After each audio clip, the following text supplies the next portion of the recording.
your inside. So ako naman, personally, ako nadadasig gud ako nga maging active at church. Tungod kay bata pagudlat ako, diri gulat ako masimbahon. Si mama, diri ko masimbahon. So, syempre, baga nakukuhan ka ba? Kaya magsimba man ako, ako nga ni mama, diri lang na simba. Pero tungod kay, damo gudan nahitabuha amon, damo kinaagian. So, dako gudan na bago. Diba? Damo gudan na bago ha amon, among pamilya.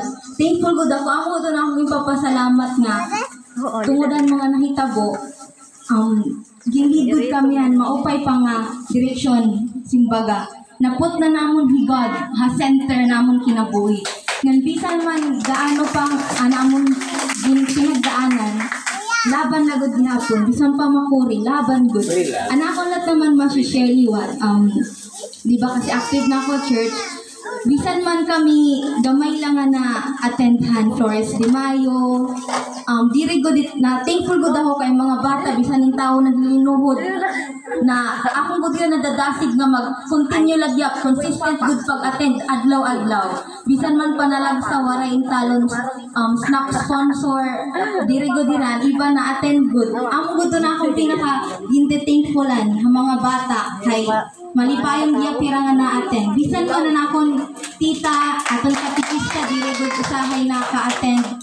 Thankful good ako kay dagaan good ako ang will ni Lord na yumakan mag-lecture ng mga bata bisan pa man hitita waray dida bisan ako niya bayaan kaya ko na kasi nahatagod ni Lord ako ng will na umistorya mag-share na akong mga knowledge so ang mugod na akong mga akong pag-look forward na mas makontinue ko pa mas madamo pa akong madani especially ang youth kay makuri na yun and ang generation madalas na lang kami kuha ng cellphone ang ganitong makuri kasi usagod to nga nakakuan screen time ko the cellphone kay na-addict good mga Gen Z na kaidaran ko opo bisan nga ni tigulang kay damo good mga kuha na FB as in messenger na yan na kay makuha na good ka ng social media amo gud ito na akong kukuha ng mga youth ko mga kapwa ko youth na madani ko budira sa church especially in Flores de Mayo kay